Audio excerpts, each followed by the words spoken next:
bato empoisonné Michel Bakenda ils ont ici bato empoisonné Michel Bakenda ils ont ici bato empoisonné Michel Bakenda ils ont ici. Quelques années passées, 15 ans, 20 ans passés, poison Isaki n'a qu'à exister. Mais aujourd'hui, c'est dans l'église même, c'est dans le milieu de l'église qu'il y a plus de poison par rapport même à Batomokili. Il y a dans son entourage Bato Balini Mabenaï. Quand je parle de l'entourage, c'est seulement pas ses frères, Bato Atamboana Bango. Alors, nous ne connaissons pas, nous ne savons pas. Mais je crois que Poison a eu outil Moussikate. J'ai eu très mal, mais ce qui me fait mal, c'est que ce sont les chrétiens au Bazo Bomana entre Bango et Bango. C'est vrai, il y a une dimension de gloire. Et puis, nous avons une bombe au Koufate. Dimension de gloire au Koma. Et tout ça, concurrence, je ne sais pas. Pour qui et pourquoi? Parce que Dieu n'est pas ni dans des dénominations, ni dans des noms. Et non, le ministère est agradé. Ministère non, il y a liboso. Il est agradé. Ministère non, il y a un moro. Il est agradé. Là, nous avons un peu sur accord de grâce. Au salaire pour naïe, à faveur de Benaï. Et c'est tout. Bango mabe, nenga na weko longa bango. Or, peuple Israël, ba tambola pour na okende na Canaan. Il a qui promesse na bango. Zamba bimis bango na boumbu na Égypte. Na servitude azomema bango na Canaan oza promesse à bango bakota le pays qui coule le lait et le miel. Mais c'est comme mutu moko telemi qui s'appelle Balak, un roi alingi a limité marche na bango. C'est-à-dire qu'il y a des gens Nzambe déjà appelé ça lipamboli. Nzambe a délivré dans l'Égypte. Mais seulement ozobika prophétie à Daniel. Nzambe déjà a sala au grâce. Babonde la pona yo basala nyonso sala ba service. Nzambe sala au grâce. Mais seulement dans nzela po kende ko simba siko mona ke na osimbi bana. Na nzela po mona ke osimbi kobota. Osimbi musala, osimbi libala, c'est ça un problème. Pourquoi? Parce que bâtiment ko batelemi na nzela bandoki. Batelemi na nzela, batansa moyi batelemi na nzela vina yo pour na ko empêcher ko mater na destinée parce que nzambe bana na éternité asala pona yo mwasa kobota. Asala o mwasa kobala. Asala o mwasi ya esengo. Asala o mobali moko osala. Le devoir nous appelle, mesdames, messieurs, vous qui nous suivez sur Nouvelle Tendance Télévision.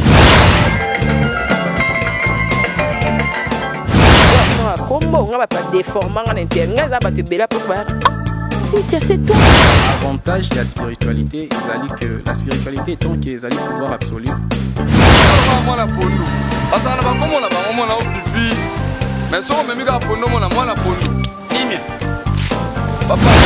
ndenge ngai nani okwamie na boloko ya bolingo oyo nzambe nazwa pe bambo na ngapie ya on a préféré na sala nga fio Toyebiki.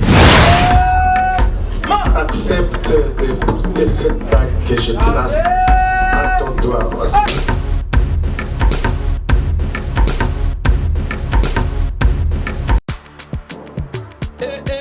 Maman na ngai fongola matoi o kalisolo mwana londe mama Gisnovit ameme biso la solution pour l'opposition ya nzoto na biso yo muto bete batampo esala 15 à 20 ans esilaka te mwana Londres alobi solution ezwami somba kaka Gisnovit bakola na nzoto na yo na ismen ya bamba nzoto kokoma lekeleke poete mwete gu balapa solution ezwami mpona baposo ya nzoto na biso kobanga te yo moto osala 15 à 20 ans tampo esilaka te mikusa na nzoto makodia mapalata bokono nyonso oyo etali poso ya nzoto na yo 19 eye na solution mwana Londres aye na solution kobukana te livraison nango eza partout dans le monde kobukana te ndeko na ngai solution ezwami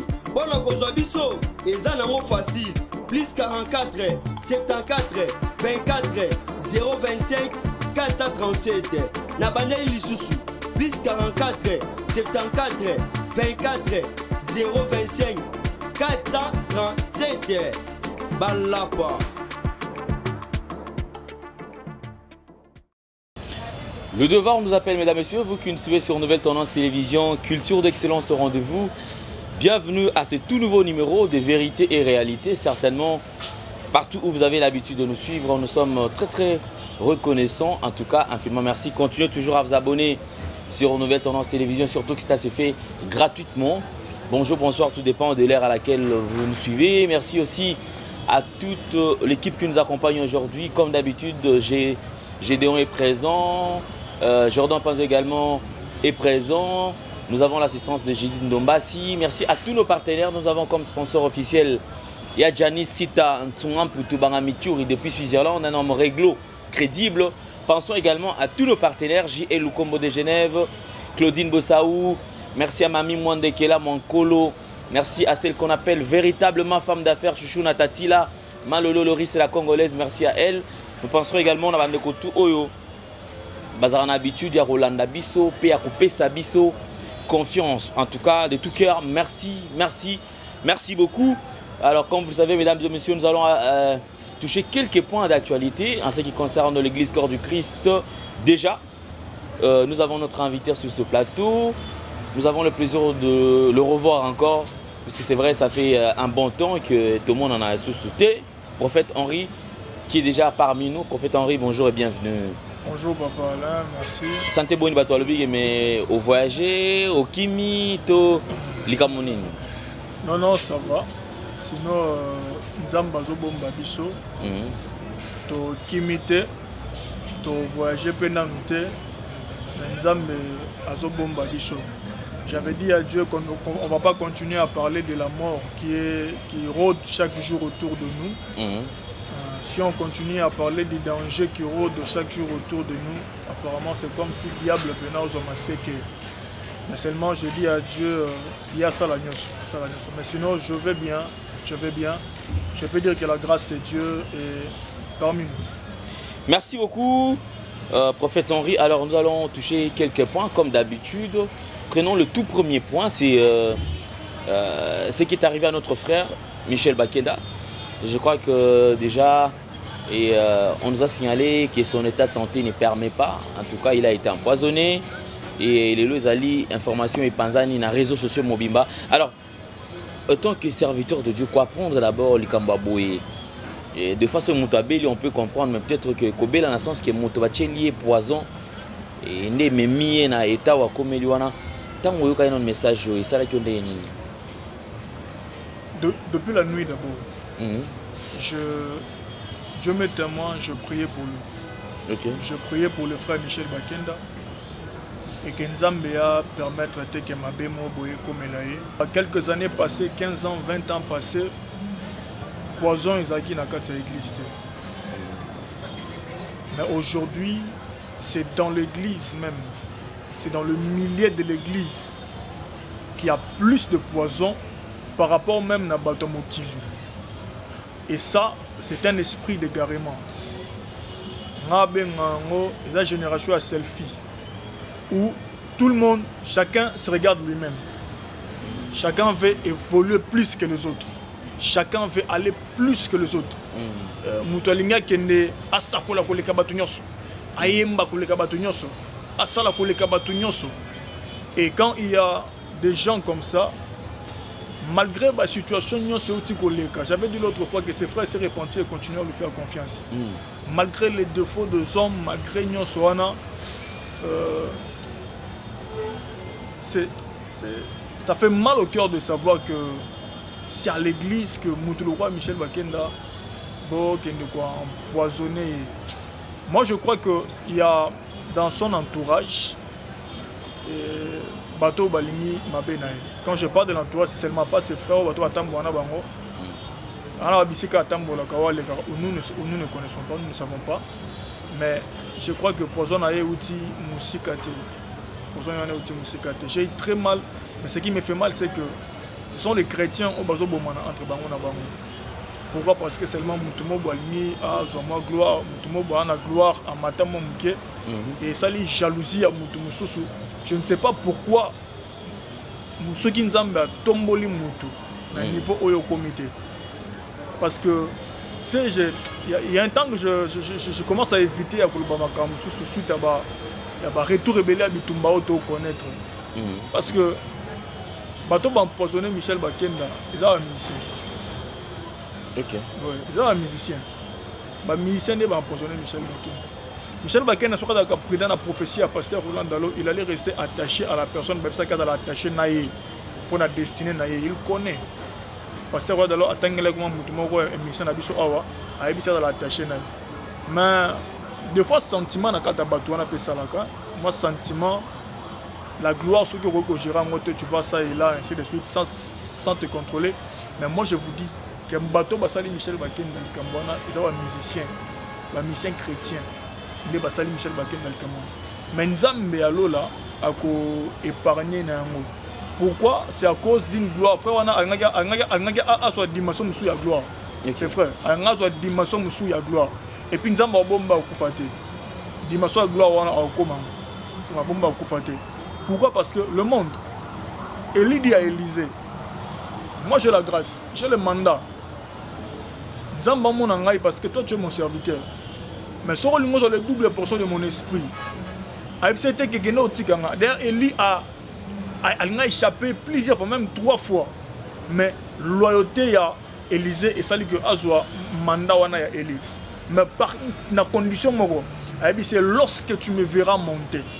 C'est alors que on reçoit manteau.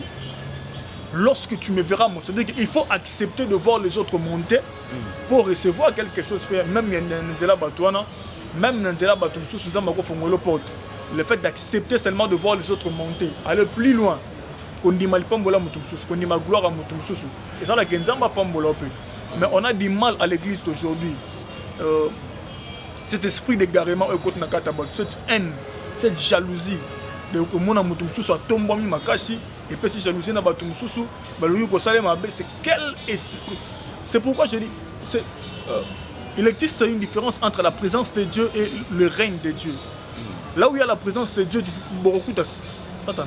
À Kokoya, le diable peut venir. Zama faina baye kolnaem diable aé. Judas Zama pèse coupe na lipa. Tant on trompé na 4 alliés. De le but alors que le diable entra en lui. Donc le diable était là. Mais dans le règne de Dieu, c'est quand le diable rôdait tout autour là. Tout autour. Mais nous avons dit qu'on a Jésus-Christ. Dans le espace, c'est moi distraction qui a voté. Voilà, moi ils sont à côté. Mais là où il y a le règne de Dieu, diable a recotaté.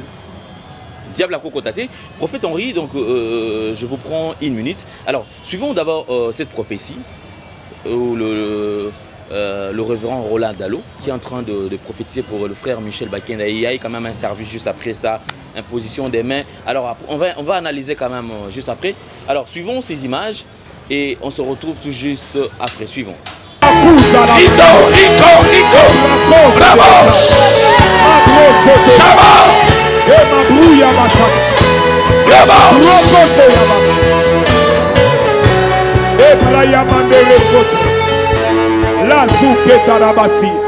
Avant que je prie pour le prophète Jimmy,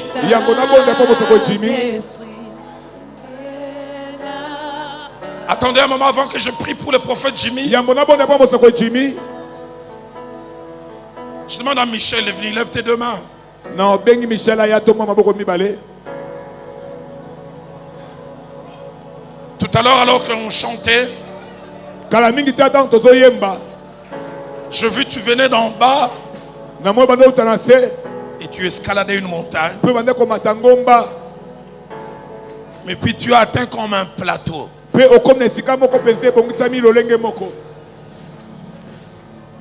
je voyais une deuxième montagne avec une grande couronne au-dessus.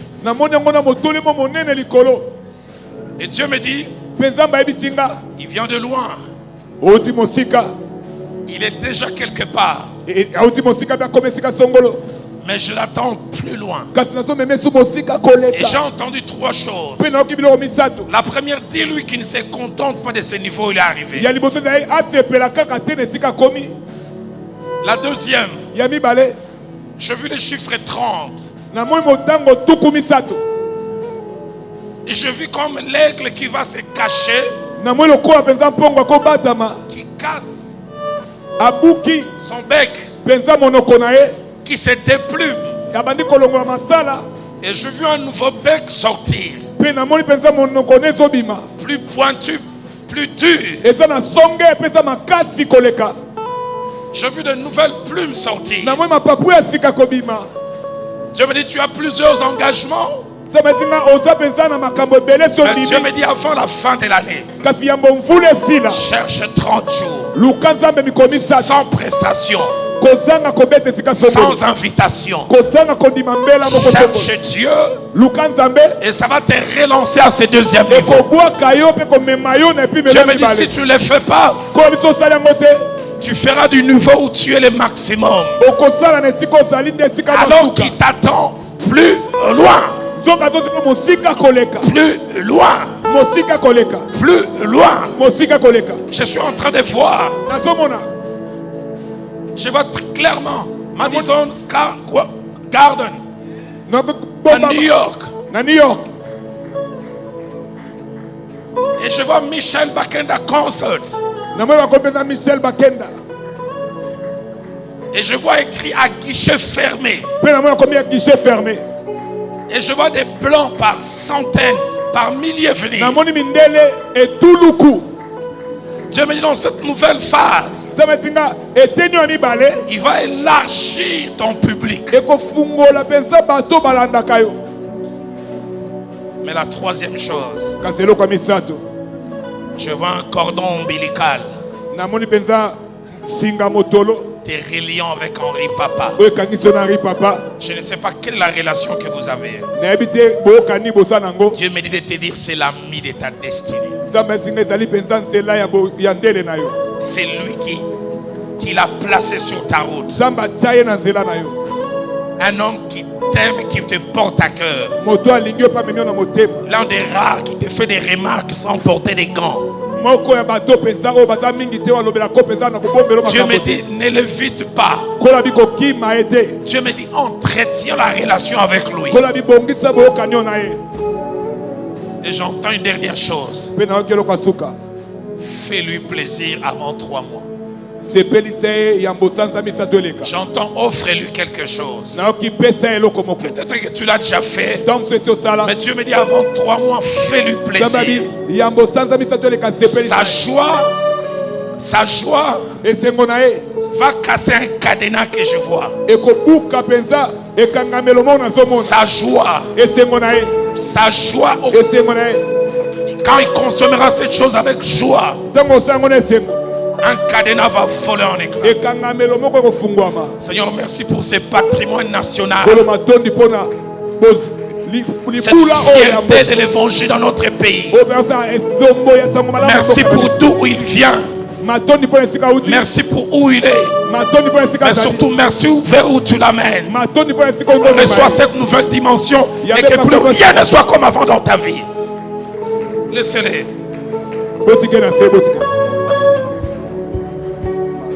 Est-ce qu'on peut légèrement lever les mains? Quelque chose va se passer. Simplement leur contraire en train de chanter ces cantiques. Et pasteur Flarin vient. Alors que je prierai pour les prophètes. Le Saint-Esprit est là. Il est là. Le Saint-Esprit est là. Il est là. Le Saint-Esprit. Voilà, merci. Je crois on vient de suivre et prophète Henri Tomo, image, il y a Roland Dalo qui lui demande d'être attaché à Henri Papa. Est-ce qu'on peut dire que tout ce qui lui arrive aujourd'hui, il a peut-être dit dans manque il y a la prophétie qu'il faut remettre en pratique tout qui cause à l'année en fait. Oui, papa, s'il y a des hommes de Dieu, par icône, par exemple, nouvelle génération Kolanda. Ils ont pasteur Roland Dalo. Quelqu'un oyo banana ministère na ngati lelo na habité son batumsu da bayoka nga personnellement non na yoka eloko moko boité contre ye ndenge moko bo sala ki bo il a abusé, il a fait ça, c'est un homme, il a des défauts, des erreurs. Je sais à commettre des erreurs na des fois pas ça là.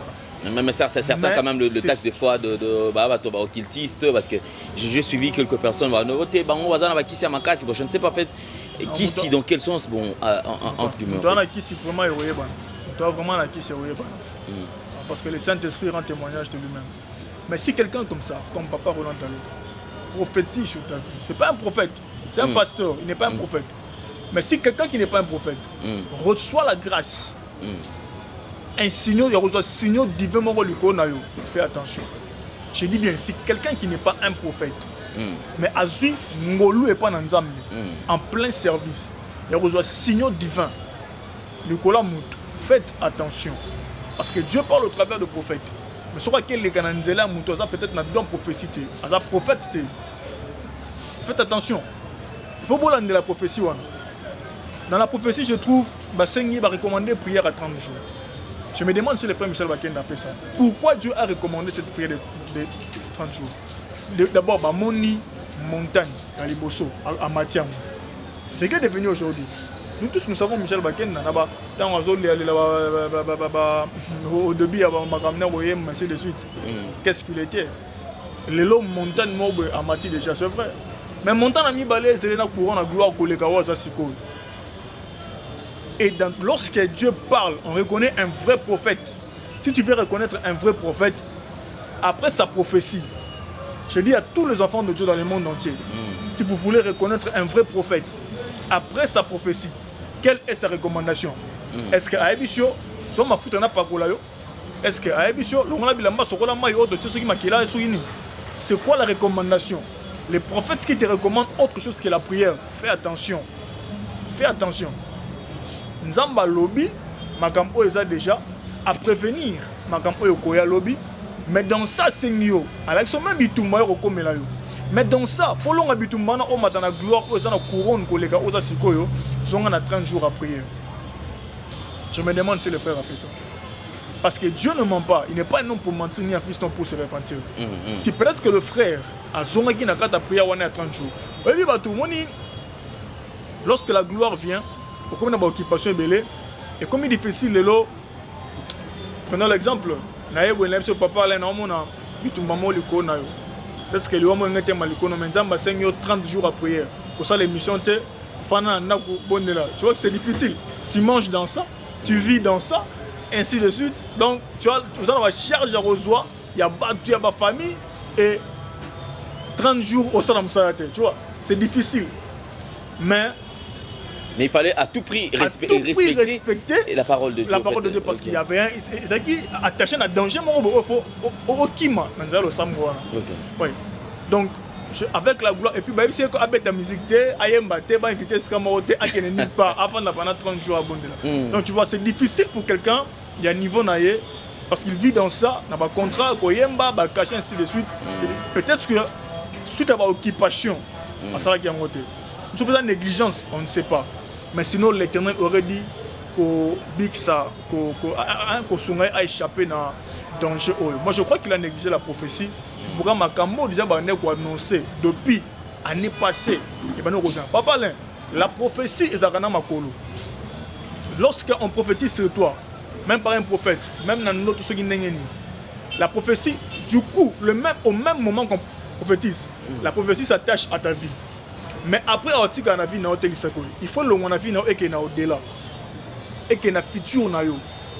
Et qu'il y a préparé. Et qu'il y a préparé. Autant fixer, continuer à vivre, pour atteindre. Tu vois ce qui fait la prophétie. C'est pourquoi Abakouk dit elle marche à son terme. Elle s'accomplira certainement. Et vous avez ma belle, tout la solo. Et puis surtout, nous Moutounio soit bon à 90%. Ceux qui sont malobi n'ont pas mbolayo. Mais toujours, il se fait suffire et tout le monde ne se malie pas mbolé.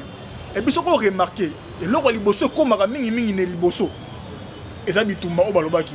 Moi, les pamboli balobaki non comité. Mais bitumba au balobaki au comme on a les pambolés au lien comme là, n'est commis. C'est pourquoi même le Christ, après prière, né à 40 jours et 40 nuits, la première personne qui le visite, ce n'est pas Dieu, c'est le diable. Le diable lui transporta sur la montagne. Je me demande, lui qui était un dieu, diable a joué. que Jésus-Christ est monté sur la montagne. Mais le diable lui transportait sur la montagne. Après, pour y aller à 40 jours, 40 nuits, le diable a matissé Nicolas Ngomba. Mais ce qu'il a sauvé, c'est quoi? Le respect de la parole. Ce qui a sauvé le Christ. Il n'a pas envoyé les faits. Non, le serpent qui est né au nom de Dieu, Moto Tumayo. Non. Le serpent ne connaît pas la parole. Christ a dit, il est écrit. Lui aussi, il a dit, il est écrit. Mais il est écrit à diable en el Obana. Et bien, il faut qu'on dans ma campagne qui véritable parole en Zambie. Et quand on a dit qu'il y a mais quand on a ok. Écriture, le but est que le fils de l'homme a mis boire. Écriture. Bon. Donc, lorsqu'on respecte la parole de Dieu, nous sommes sauvés. Peut-être que le frère n'a pas respecté ce que Dieu avait dit. Yangwana, Biki Pere, Babitumbano, Oyo, et Komelio. Mais notre prière, vraiment, c'est que Nzambe Abik Saye et prier pour ce frère afin que Nzambe Abik Saye na Likambo et Komelio.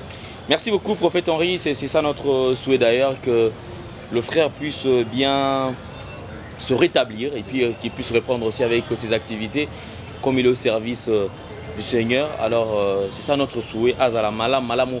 Merci également puisque nous sommes très très suivis et merci de nous avoir fait confiance encore. Donc Gimbambi Business qui également se joint à Bisso par rapport à ma activité, surtout donc Gimbambi Business va ouvrir toutes ses portes très très bientôt pour afin que nous connaissions surtout Bazala Bamonanini Oyako proposé na Baimboka.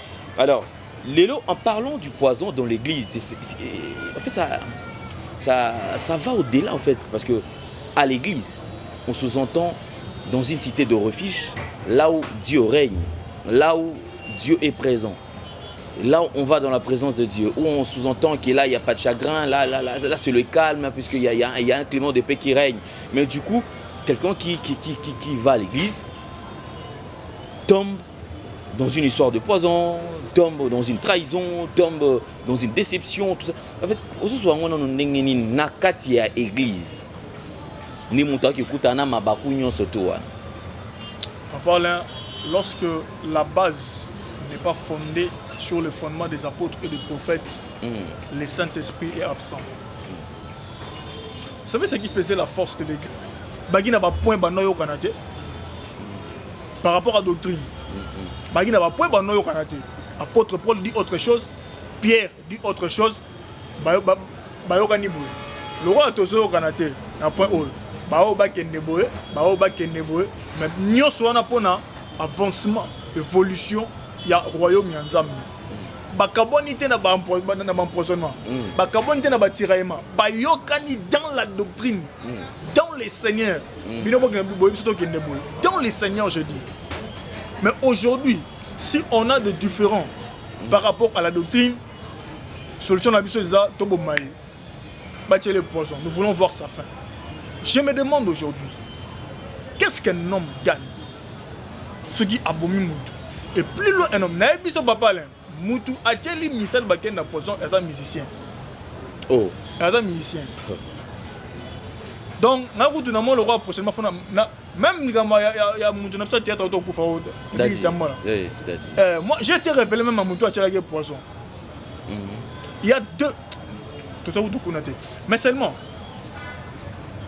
ça fait très mal de voir aujourd'hui à l'église de Dieu. Poison à l'église. Ne sait pas où faire bika. Ne sait pas où faire vu. Soit vu. Mais ne sait pas où bon mamout. Ne sait pas trahison et salama. Pourquoi? Parce que lorsque la base n'est pas fondée sur le fondement des apôtres et des prophètes, le Saint-Esprit est absent. Lorsque les gens travaillent pour leur propre ventre, parce que au comique étouffé ça ils sont inquiétés que ils sont inquiétés tellement que au moins un père spirituel qui combat son fils spirituel. Pourquoi? Peut-être parce que Nzambe a petit fils néona grâce moroboé un peu excellent par rapport à papa. Ah ok. Moi nazo opérer na ba dimension moroboé surnaturel, ya makashi. Au moins papa na molimo ouais abonné là pour pour grâce ou a remis jaloux ya moi na ouais moka bini encadré. Tu t'imagines? Et l'obé quand même kobomaé. Et tout ça pourquoi? Parce que l'église d'aujourd'hui bah comme ils sont le rôle là cop hein et puis ça mongo mabonze bano côté ainsi de suite muta fondé on a ba base il y a doctrine té a créé église pour na but ya ko sauver ba âme mais église a créé ngo pona a bigé pe sa mbongo na bano beta makiona ba professeur le couteau ainsi de suite et bano zongi sa mbongo et mambe bano simba tu t'imagines et église a ngwana o eza fondé té na doctrine na saine doctrine. Mais qu'est-ce qu'à la base il y a manque à reconnaissance et à grâce où ils ont parce que apparemment Lelo, c'est ce que j'ai toujours dit, Lelo au monde c'est-à-dire quand on parle d'un prophète au monde a le quoi la prophète au comme de santé que non maramo prophète l'abimi au comme balamoko prophète de la nation abimi archi prophète abimi ce côté abi que non au côté major abimi au côté colonel abimi ceux qui colonel abimi côté au général abimi ceux qui général abimi c'est le maréchal abimi côté c'est à dire que Lelo on dirait ce au hasard bishop ou archibishop abimi archipape abimi. Alors qu'est-ce qui à la base il y a manque à reconnaissance à grâce dans cette église? La première des choses, je répète, c'est la manque du Saint-Esprit. La Bible dit je pars. Jésus-Christ dit je pars. Je ne vous laisserai pas comme les orphelins. Je vous enverrai de mon esprit. Il surviendra sur vous. Il vous convaincra du péché. Et il vous enseignera toutes choses. C'est-à-dire que lorsque je suis enseigné, que archibishop passe à la rater. Et ça biblique dit, tu es archi par rapport à quoi? Ou par rapport à qui tu es archi? Archi évêque. Par rapport à quoi tu es archi évêque? Ou par rapport à qui tu es archi évêque? Tout ça parce que c'est Batou. Rendre mais physique. Donc les gens traînent plus dans des titres, tout ça que Nakati a fondement à parole de Dieu. Rendre mais physique. Pourtant, Dieu est esprit. Il faut même en esprit. Papa Alain, que tu sois pasteur, que tu sois docteur, que tu sois évangéliste, que tu sois apôtre ou qui, et ça, un ministère, mon côté, ou l'équipe ministère, na grade mounene. Nous sommes tous des ministres. Je continue à définir les ministères comme un travail, un point, un train. Nous tous, nous sommes au service d'un même maître. Et tout ça là, Batukutu, tu as le esclave, il y a peuple en Zambie. Mais pourquoi yo au comment? Et puis, chose grave, c'est que, aux prophètes, aux évangélistes, aux apôtres, pasteurs, ainsi de suite. Mais au long apôtre, au kitina évêque, au matité, au kitina évêque. Parce que lorsque tu es pasteur, tu es apôtre, il y a 5 ministères. Il y a 5 ministères. Évêque, ils ont aspiré dans nous. Donc, nous avons comme évêque. Pour apôtre pour la Bible, c'est lui qui aspire à la charge d'évêque. Donc, nous avons une famille, nous avons comme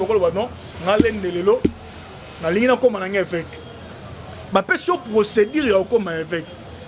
Or, évêque de la supérieure, il y a un ministre. Ancien, ils ont veillé l'église. Mais le ministère a décidé de l'évêque. Pour le ministre, il a imposé l'évêque Mabok. Mais l'évêque a imposé le ministre Mabok. Chose grave, on a alors, moi, pasteur, dans le ministère, il y a autorité. À qui il y a comme un évêque. Si on a une gloire. Or, on a une église, on a un évêque. Donc, on a un prophète. A commis Bishop. Bishop, au moins, moi, ce qui m'étonne, même lorsqu'on parle de révérend, révérend pasteur, hein? Lorsqu'on dit révérend, c'est quelqu'un, dans le monde, ma papa Roland Dalo, révérend pasteur Roland Dalo, révérend pasteur, tout le monde a élevé la dignité, ou même la maman, mais il va bien révérend. Au moins, frère, moi, on va dire le petit sur Facebook, révérend, au moins, allez, va bien révérend. C'est pourquoi on va te belé parce que tu vas combat à cause d'un combat sur porté. Archi par rapport à qui? Donc, les gens se focalisent plus sur les histoires terrestres. N'a pas de titre, ainsi de suite. Oh, c'est pas ça. Nous ne sommes pas appelés pour avoir des titres sur la terre. J'accepte encore qu'il y a pas surnommé. Hein? M'appelle sur moi surnom. M'appelle sur moi surnom, mon pasteur François, m'appelle ça surnom voici l'homme. On est dans ma bête parce que Jean s'appelait Jean. En Jabine Elisabeth, tu enfanteras un fils et il s'appellera, on l'appellera au nom de Jean. Les baptistes, on a des bâtonnets, batali, bamoni, moussala, osala, ko baptisé, babagi c'est comme Jean Baptiste. Donc il aura moi surnom par rapport à moussala, osala. Non, bah comme on a moussala, osala, bah appelle ça comme Power, appelle ça comme voici l'homme. Mais c'est que comme le roi ministère, moi, archibishop, général, ah bon. Et tout ça, concurrence, ça là. Je ne sais pas pour qui et pourquoi, parce que Dieu n'est pas ni dans des dénominations, ni dans des noms, et non le ministère est à gradité. Ministère non, il y a liboso, il a gradité. Ministère non, il y a homoro, il a gradité. Là, on a un peu sur accord grâce au salaponaï. Et c'est tout. Merci, prophète Henri. Alors, on va prendre le deuxième point, parce que le deuxième point, il y a un serviteur de Dieu, un pasteur qui est violé moi dans Mobali. Donc, pasteur, azu moi na battu Mobali, akoma ko bimanae. Alors, c'était hier qui bakoya kinae, bakangiye. Alors, ce genre de comportement, on a été appelé tout le monde ni parents. Bana désolation au qui peut imaginer, c'est-à-dire qu'on est là vraiment dans mon thème à Kozoka. Que moi na bango ya Mobali, pasteur, j'étais les noms jusque là, tous la bango montant même ba image. Les trois fois na bota la image ya pasteur en haut. Comment on a que pasteur, un serviteur de Dieu, ko baby sa moi na ya bato et ya Mobali les sous ko kenae na sens wana ko bimana moi na ya bato. Les gens tellement souffrance et l'équipe. Les gens croient que le ministère c'est facile. Le ministère n'est pas facile. C'est pas facile parce c'est pas facile non parce que ils ont ma casse, ils ont musala ma casse, ils ont oignon quoi ma. C'est facile un peu pour les gens qui sont appelés hein, dans ma benio, mais c'est dur pour nous. Parce qu'il faut se priver dans la Kolia, Banzala, ainsi de suite. Peut-être que quand tu commences le ministère au début, Dieu te brise d'abord. Au moins, on offre d'avoir 2000 francs, 3000 francs. Pour nous, après des années, $1000 et offrande, c'est un problème. Tu vois? Donc au début, Dieu te brise. Pour rendre correct. Pas parfait, mais correct dans le service. Mais lorsque tu es dans le ministère, et que d'abord, ce n'est pas Dieu qui t'a appelé. Ou même si c'est Dieu qui t'a appelé. À cause après, il y a souci du siècle présent. Nous avons une loge et facilité pour nous. Et un homme comme ça qu'on appelle un homme de Dieu. Parce que n'allez pas loin. Et ça condition à payer dans la loge. Et c'est comme à côté qui va payer ces conditions face à la bombe. Nous sommes sali bon on doit succès. Si que le roi Nzambe toi na période où nous avons sakana na comme Nzambe té. Donc au meki Nzamba bimission en poisson. Pour ba image on a to zelango pena to charge non. To zelango. Mais tu reviens à la période où Dieu est en train d'assainir. Dieu est en train de faire un travail. Et comme ça, dès que tu oses, tu attends oser. Nzambe a bimission na mission batou. Et ça va condition au culte. Oh bah pesaka, bah homme de Dieu. Et ils sont nombreux, bah ça l'anzambe na mboka na biso oyo. Oh bah traitarana bah PD. Il y en a encore plusieurs au même temps yebi ba kombo na bango on nzambe arobimisa ba bimara ba homosexuels juste pour garder leur nom, pour garder leur gloire sur la terre, oubliant le royaume de ciel, oubliant le Seigneur qui les a appelés. Bakeko Luka, la Bible dit malheur à celui qui cherche le secours en Égypte. Malheur à Mouta Luka secours en Égypte. Et plusieurs des hommes de Dieu, bakena Luka secours en Égypte. Bakoti ba occultisme, bakoti na bonganga, ya bokoko et les conditions données maintenant et ça, les conditions de lorsqu'on voit des choses comme ça, comprenez directement que ces pasteurs là avec nos de Sekamokamabe, parce que tout normal, parce que c'est un esprit. Dès que tu vas chercher le diable, la première des choses, c'est un esprit qu'on introduit en toi. On incarne dans toi un esprit. Et là, c'est anormal pour nous, normal. Et gloire à Dieu. On a exposé le soi-disant homme de Dieu. C'est bien fait pour lui. Donc, comme famille, on va dire policier, En tout cas, ces choses doivent finir dans Mboka. Mais quand on a fait si là dans Mboka, on a pasteur, les pasteurs ont violé. Mais quand on a fait si là, donc l'État faut pas l'année, on a besoin à pire même pendant 20 ans dans prison Makala. Comme ça, on a envie. Tant on a besoin à ça dans les conditions auxquelles tu vas faire ça bango.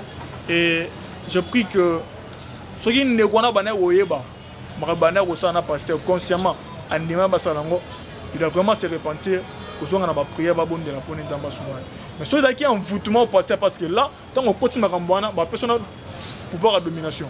On va envoûter Moutou, on va envoûter mon bâton, or, il y a soit envoûtement, il y a faible dans l'esprit, à se battre. Alors, famille, on a la délivrance, il y a Moka Lukanzambe pour abomination au Bassali, parce que c'est accomplissement écrit. Lorsque vous verrez l'abomination de la désolation dans les lieux saints. Tout le monde attend tout le monde abomination et désolation. Pasteur, c'est sale. C'est vraiment sale. C'est plus que nous disons pour moi que le Kamutu. Vraiment, ça c'est vraiment triste. Alors je crois que nous allons, avant tous les Kananani, alors Prophet Henri, je crois quand même un message dans l'église Corps du Christ pour le Kambotali de Konabiso Michel Bakenda. Et après Wanande, Natikilio Maloba pour la deuxième partie. Merci. Je m'adresse à toute l'église Corps du Christ. Je vous demande de pouvoir prier pour notre frère Michel Bakenda. Priez pour lui. Soutenez-lui dans la prière. Même s'il faut avoir soin, il y a ma casse pour la santé. Nzambe asunga c'est que la capacité, la finance et mon anapo à quoi soin. Mais je demande juste à l'église Corps du Christ de prier pour ses frères. C'est un frère pour nous. Quel que soit ce qui s'est passé, quelles que soient ses fautes, ses défauts, c'est quelqu'un que Dieu connaît. Tout le monde a des erreurs. On a crié, on a parlé pour qu'il se répande. Il s'est répandu aussi. Il a demandé même à se retirer de la chaîne musicale, malgré qu'il ne fallait pas se retirer, mais tout ça, ça ne vaut pas la peine. Priez pour lui. Et je m'adresse à lui-même, le frère Michel Bakenda, que l'Éternel est vivant, tu ne mourras pas. L'Éternel est vivant, la main de Dieu sera sur ta vie. L'Éternel est vivant, tu es guéri au nom de Jésus-Christ. Amen.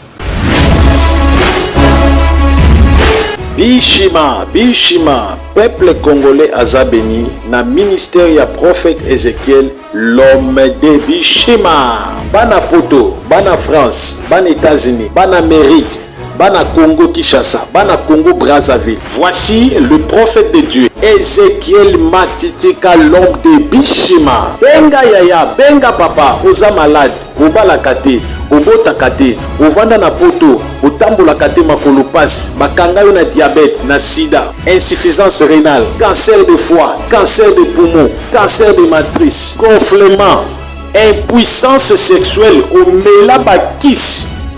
Ozwaka solution te, oza kitoko, ozwaka libala te, mwasi kitoko, ozwaka kobota te, oza mwasi kitoko, ozwaka mobali, otanga classe, licencié, ozwaka jamais musala, olalaka na poto molota koza na Congo, okota libala, ozwaka bazemba zemi nyonso esilungwaka, ozwaka bazemba obotaka bamorne, oza mwasi kitoko sima munene, me mibali ya bien bayaka te, omela babakabaka, bakisi ya sima, mibali bayaka te, botuto elata yo.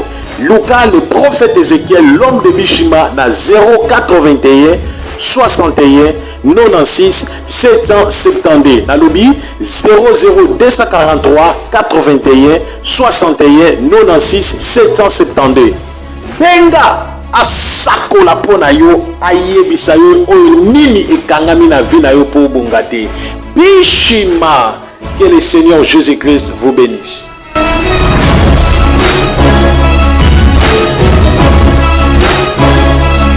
Gloire à Jésus, que l'Éternel Dieu vous bénisse abondamment, bien-aimés dans le Seigneur.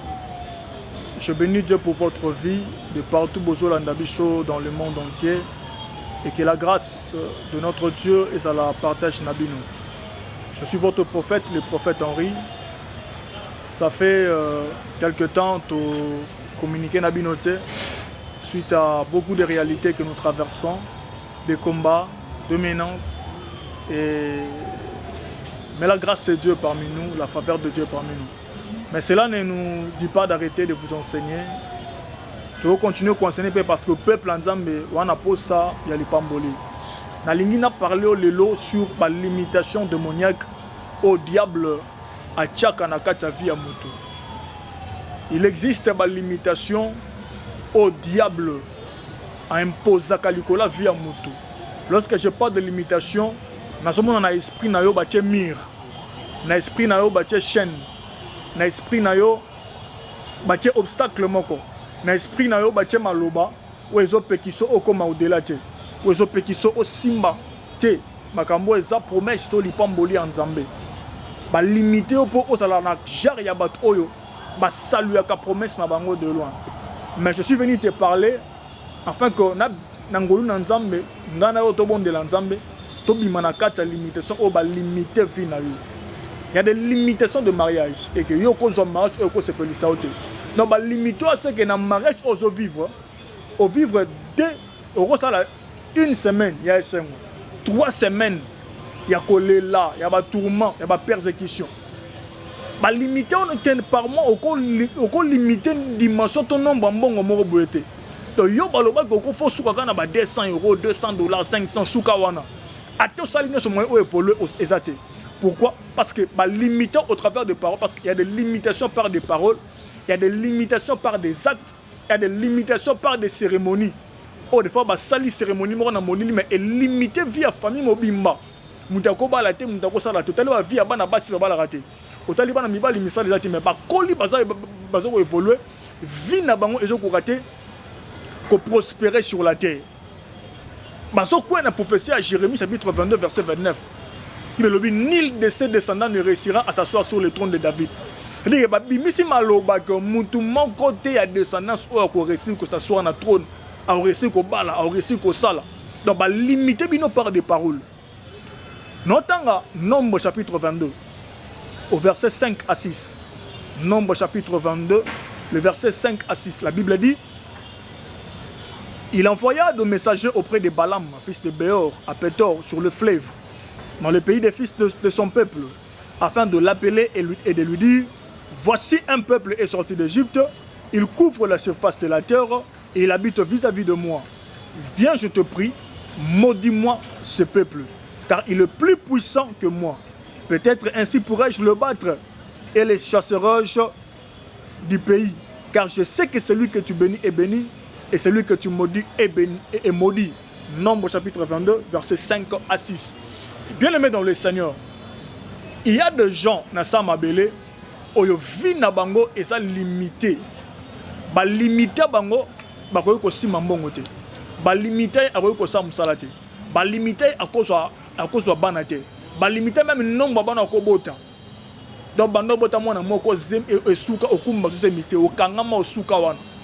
Ba limiter même salaire à cause on a vu yo bando banana ozo salaire te que y a ba 1500 de passer 600. Yo sur na ba salaire moko mike. Ba limiter vina ko salate. Atel luki musala ndenge nini. Moya sala ezate. Il y a des personnes oyo azo vivre limitation moko. Non seulement par des paroles prononcées, mais par des cérémonies au bassin dans le monde d'esprit. T'as là c'est comme Bible que le peuple Égypte, peuple Israël, bah bimi na boumbu na Égypte. Mais qu'est-ce qui se passe? Bible solo que Balak qui roi a tel que le peuple Israël bah faille na ngambu na. Mais bah ça plus puissant que à cause de la puissance na bango. Azobenga prophète Balaam, abi yaka ola kelanga liboto mabe. Peut-être que soko laquelle bango mabe. Nenga na ko longa bango. Or peuple Israël ba tambola pona okende na Canaan. Ezaki promesse na bango. Nzamba bimisi bango na boumbu na Égypte na servitude. Azomema bango na Canaan oza promesse na bango ba kota le pays qui coule le lait et le miel. Mais c'est comme mutu moko telemi qui s'appelle Balak, un roi. Alingi a limité marche na bango. C'est-à-dire qu'il y a des gens Nzambe déjà appelé ça lipamboli. Nzamba délivré dans l'Égypte. Mais seulement aux zombies qui a prophétie à Daniel. Nous avons dit à Salah au grâce. Babon de la peau, Basala Nyon, Sala ba service. Nous avons Basala au grâce. Mais seulement Nanzela pour qu'il ne simba ce qu'on a que au simbi bana. Nanzela pour mon que au simbi kobota, au simbi musala, au simbi libala. C'est ça qui est, c'est ça le problème. Pourquoi? Parce que bâtiment comme Batelemi Nanzela, Bandoki. batelemi na nzela batamisa moyi batelemi na nzela vi na yo mpona koempêche okoma te na destinée parce que nzambe banda na éternité asala mpona yo mwasi ya kobota asala yo mwasi ya kobala asala yo mwasi ya esengo asala yo mobali moko akosala mosala ya koprospérer na vie mais seulement ozokomona makambo wana te pourquoi parce que il y a des gens oyo batelemi na vie na yo oyo bazolimite bomoi na yo de manière que limitation na bango wana soki atteindre vie na yo omona bolamu te. Il y a des gens qui sont limités. Donc, c'est parce que la limitation du mariage. Au coup, on a un esprit. On a un aventurier. Aïe, à propos de l'ibala kei. Aïe, ça doit aventurer à kei. Au coup, on a un bâtonnier parce que la limitation de manière que au coup, on a un malamuté. Il y a une prière pour briser cette limitation.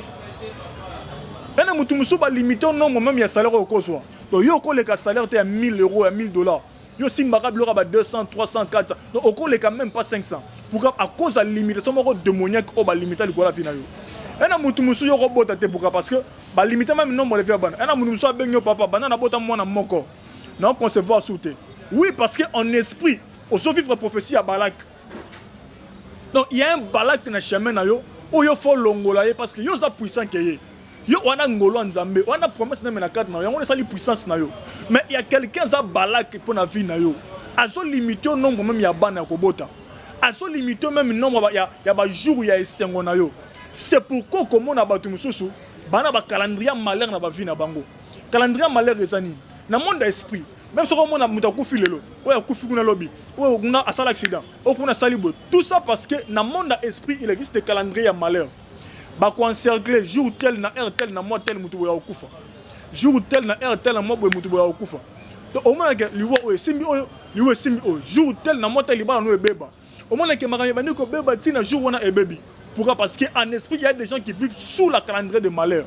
Makambo so que c'est parce que non seulement tu es limité, mais vie na yo et na 4 calendrier malheur ban cercle d'être en malheur fait comme là yo. Bien aimé avant to comme on a tu en malheur. Avant limitation est détruit yo. Parce que limitation ils ont ma vie no tina ko détruire yango et comme on a liwa. Et comme on a ba dépression. Et comme on a ba AVC. Et comme on a ba souci lesquels obeli ba estomac. Pourtant, Nzamba qui est là pour mon abolam, au bota, au bala, au sala, au la prospère sur la terre. Il dit dans Jérémie, je formais pour toi les projets de bonheur et non de malheur. Alors la chose à faire, mon numéro est affiché là. Bien aimé, benga tobon de la non ensemble. Afin que obimanaka ta limitation oy, obimanaka ta parole prononcée au yabato. Obimano na kata makambo ba limité au kosimba mbongote, au kosimba libalate, au kosimba prospérité, au kosimba stabilité. Donc yo oza stabilité, bando banda vie mamno kosimba raté, oza stabilité. Au kosimba mbongo ba dépense bandi ba prélèvement tieke parce que ba limiter joie na yo. On se continuer ba lien wana. So connaît ba démon wana, même le jour le Christ aroya au mona bokunta likolote. Nous sommes disposés dans une retraite de 2 jours déjà pour nous abonner de la peau na yo. Pendant ces retraites, profitez de la peau na yo. Afin que Nzamba Lola a visité vie na yo. Et le ko ba limité au simba te wana. To bon de non ensemble au simba yango. Et le ko ba boya au mona te wana. To bon de non ensemble au mona yango. Et le ko ba boya prospérer te wana. To bon de non ensemble au prospérer.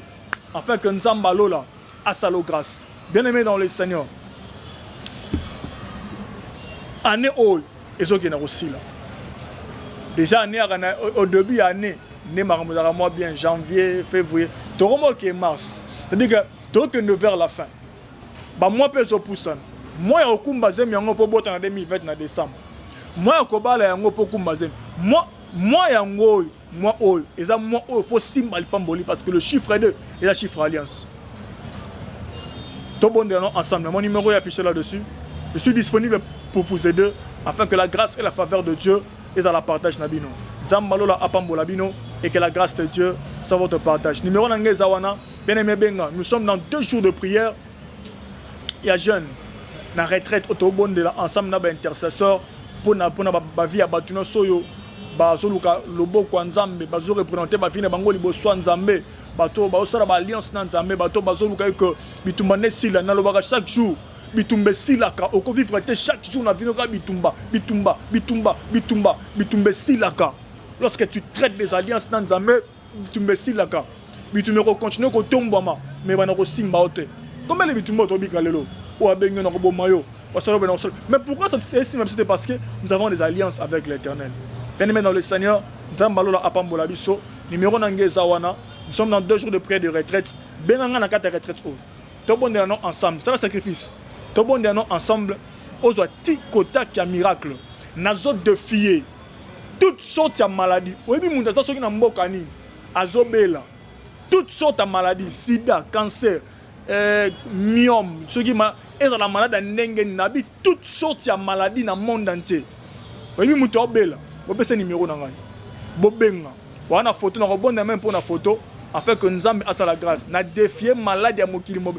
Donc, à Tazawapi, aux États-Unis, en France, au Canada, en Londres, à Tazawapi. Mais aux cas malades, on a toutes sortes de maladies. Toutes sortes. Donc, à ta médecin, dans un hôpital, à ta wapi, médecin, babi obika soute, on a défié maladie. En un jour, on a bonné pour nos biki. Nous avons la grâce, na kombo na Ismasia, et que la paix de Dieu, la grâce et la faveur, que la partage nabino. Amen. Voilà, merci beaucoup. Nous sommes arrivés pratiquement à la fin de cette émission, mesdames et messieurs. Là, c'était la deuxième partie. Alors, comme d'habitude, contactez le prophète à travers ce numéro qui est affiché au bas de vos petits écrans. Vous avez besoin de suggestions, remarques, n'hésitez surtout pas. Nous sommes très disponibles et nous allons vous recevoir afin que tout puisse se passer dans de très bonnes conditions. Infiniment merci, mesdames et messieurs. Nous sommes arrivés pratiquement à la fin de cette émission. Là, c'était Prophète Henri et un petit moment appelé Power, comme d'habitude. Alors, Tokomi Nasuka, merci à Gédéon qui était derrière la caméra, Jordan Panzou qui a assuré la réalisation. Infiniment merci à toute la grande équipe. Portez-vous bien. Bye bye, à la prochaine. Au revoir.